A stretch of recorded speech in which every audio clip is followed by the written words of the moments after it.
Hi hello నమస్తే. నేను journalist Sai. నిన్న పార్లమెంట్లో ఒక ఎంపీ రాఘవ్ చెద్దా, ఆ ఎంపీ గారి పేరు రాఘవ్ చెద్దా. ఈయన ఒక అంశం లేవనెత్తారు. అది చూడండి ఒకసారి. रिचार्ज के माध्यम से 13 टाइम्स रिचार्ज कराना पड़ता है। कैसे सर? 28 दिन into 13 times is equal to 364 days. ये एक बड़ी क्लेवर स्ट्रैटेजी है जिसके चलते आप ఎగ్జాక్ట్లీ చాలా మంచి పాయింట్ ఆయన పార్లమెంట్లో లేవనెత్తారు. అప్పుడప్పుడు కొంచెం ప్రజలకు పనికొచ్చే అంశాలు కూడా లేవనెత్తున్నారు. కానీ రాఘవ్ చెద్దా ఈయన చాలా మంచి పాయింట్ లేవనెత్తారండి. యాక్చువల్గా మనకి ఫస్ట్లో జియో రాగానే అందరం ఎగబడ్డాం గొర్రెల్లాగా. వాడు కూడా ఫ్రీ ఇచ్చాడు అనుకోండి, మనకి ఫ్రీ ఇచ్చి మనల్ని ఆ జియోకి ఆ ఇంటర్నెట్కి బానిసలు చేశారు. సరే, ఈ మీరు అనొచ్చు ఫాస్ట్ యుగం, ఏఏ యుగం, మనం కూడా వేగంగా ఉండాలి, మనం కూడా ముందుకు పోవాలని చెప్పి మీరు అనొచ్చు. సరే, కరెక్టే, ముందుకు పోవాలి, ఆ నెట్ వాడాలి. కానీ ఫస్ట్‌లో ఫ్రీగిచ్చారు. తర్వాత 6 నెలలు ఫ్రీ చేశారు. తర్వాత నెల ఫ్రీ చేశారు. తర్వాత మన మీద బాదుడు మొదలుపెట్టారు. బాదుడు అంటే మామూలు బాదుడు కాదండోయ్. బండకేసి బాదుతారు చూసారా? అట్లా బాదుతున్నారు మనల్ని. ఇంకా ఒకప్పుడే నయ్యం. మనకి రూ. 10, రూ. 20 రీఛార్జ్ కార్డులు ఉండేవి చూసారా? ఇట్లా గీసుకొని రీఛార్జ్ చేసుకునేవాళ్ళం. అయి ఉన్నప్పుడే నయ్యం. ఇప్పుడు పరిస్థితి అత్యంత దారుణంగా, అత్యంత భయంకరంగా తయారైంది.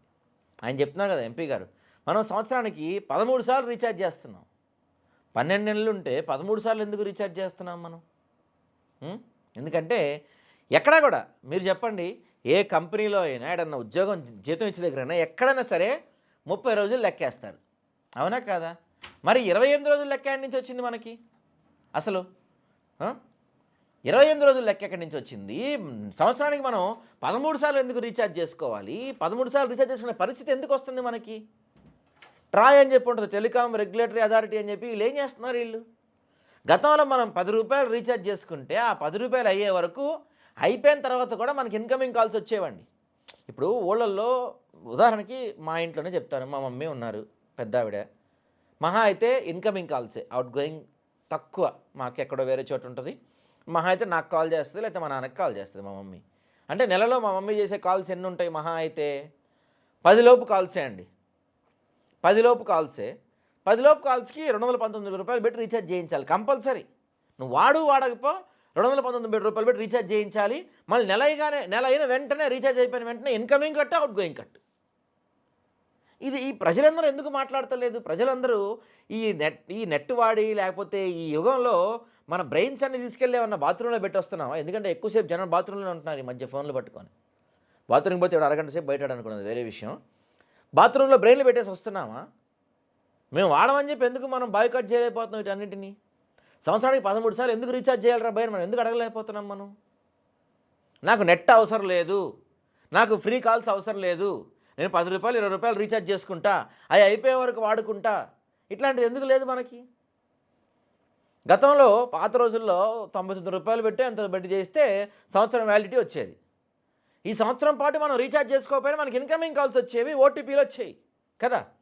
పాత రోజుల్లో మీకు గుర్తుండే ఉంటుంది, 1 ఇయర్ వ్యాలిడిటీ ఉండిద్దండి. ఎంతో పెట్టి రీఛార్జ్ చేసుకోవాలి.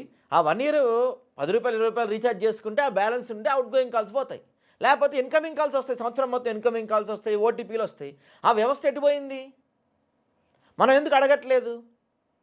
ఇష్టానుసారంగా రేట్లు పెంచుకుంటూ వెళ్ళిపోతున్నారు మన మీద, తెలియట్లా మనకి. అంతకుముందేమో రోజుకి ఒక 1 జీబీ, రోజుకి 2 జీబీ అనేవాళ్ళు, తర్వాత 1.5 జీబీ, ఇప్పుడు 1 జీబీ అంటున్నారు. రేట్లు మాత్రం పెంచుకుంటూ పోతున్నారు. ఇంకా ఇప్పుడు 1 జీబీకి ఇంత అని చెప్పి దానిపైన కొత్తగా ట్యాక్స్ కూడా అయిపోతున్నారంట. అంటే ఎవరు అడిగేవాళ్ళు లేరనా? ఎవరు అడగట్లేదా? ప్రజలందరూ బానిసలు అయిపోయారా? మీ పైన మేము ఇష్టానుసారంగా రేట్లు పెంచుతాం, మీ పైన భారం మోపుతాం, మిమ్మల్ని టార్చర్ పెడతాం, మీ పైన రేట్లు రోజు పెంచుకుంటూ పోతాం అంటే మనం ఎందుకు ఏదో ఏలాగా రోబోట్లాగా మారిపోయాం ప్రజలందరం? ఉదాహరణకి నేపాల్ తీసుకోండి. నేపాల్లో అనేక అంశాలపై యూత్ అంతా పెద్ద ఎత్తున ప్రొటెస్ట్ చేస్తే ప్రభుత్వాలు దిగొచ్చినాయి. మనం ఎందుకు అన్నిటి దగ్గర బానిసలు అయిపోతున్నాం? మన బ్రెయిన్స్ పనిచేయట్లేదా?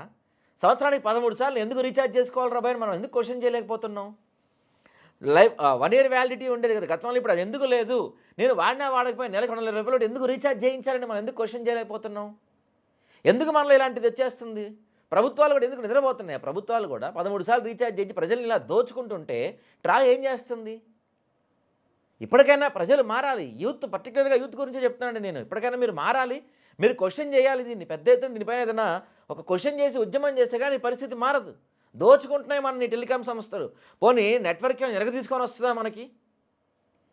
ఫైవ్ జీ అని మనం గొప్పలు చెప్పుకుంటున్నాం కానీ 3G 4G మనకు నడుస్తుంది. ఏడపల్లి సిగ్నల్ రాదు. ఆ జియో అయితే 2 నిమిషాలు కాల్ మాట్లాడితే కట్ అయిపోతానే ఉంటుంది. ఎయిర్టెల్ అంతే కట్ అయిపోతానే ఉంటుంది. ఒకప్పుడు మార్కెట్‌లో 10 సంస్థలు ఉండేవి. జియో, అప్పట్లో జియో లేదు కదా! Reliance, Airtel, Idea, Vodafone, Hutch, Tata Docomo, ఇనునార్, ఇంకా ఏమైనా మర్చిపోయానంటే గుర్తు చేయండి. ఇట్లాంటివి చాలా ఉండేవి మన గతంలో. అప్పుడు రేట్లు తక్కువ ఉండేవి. కాంపిటీషన్ ఉండేది కాబట్టి మంచి సర్వీస్ ఇచ్చేవాళ్ళు అందరూ. ఇప్పుడేమైంది, ఎయిర్టెల్ ఒకటి, ఐడియా ఒకటి, జియో ఒకటి. అంతేనా ఇంకేమైనా ఉన్నాయా? బిఎస్ఎన్ఎల్ ఉంది. బిఎస్ఎన్ఎల్ మనం పట్టించుకోంగా జనాలు మనం. మూడే ఉండేసరికి ఏమైపోయింది, ఏకచక్రాధిపత్యం అయిపోయింది. మూడిట్లో ఒకే రేట్లు ఉంటాయి, ఒకే ప్లాన్స్ ఉంటాయి, ఒకే బాధలు ఉంటుంది. వాడితే మూడిట్లో ఏదో ఒకటి వాడాలి, లేకపోతే మూసుకొని కూర్చోవాలి. ఇదంతా కూడా ఒక ప్లాన్డ్గా మనల్ని దోచుకోవడానికి చేసిన కుట్ర. ఇప్పటికైనా మనం మారకుండా ఇలానే గొర్రెల్లా పోతూ ఉంటే, గొర్రెల్లా కాదు బానిసల్లా పోతూ ఉంటే మేబీ ఇంకొక 5 ఏళ్ళకి 10 ఏళ్ళకి బహుశా భారతీయుల్లో ఒకప్పుడు ఏదైనా యుద్ధాలు జరిగినా పక్క దేశాల నుంచి ఎవరు వచ్చినా మనం బలంగా ప్రతిఘటించేవాళ్ళం. మనల్ని పౌరుషానికి పెట్టింది పేరు మన భారతదేశం. బహుశా ఈ తరం యువత అది మర్చిపోయినట్టున్నారు. తప్పైతే కరెక్ట్ చేయండి, కామెంట్ చేయండి, ఈ అంశం గురించి డిస్కస్ చేద్దాం.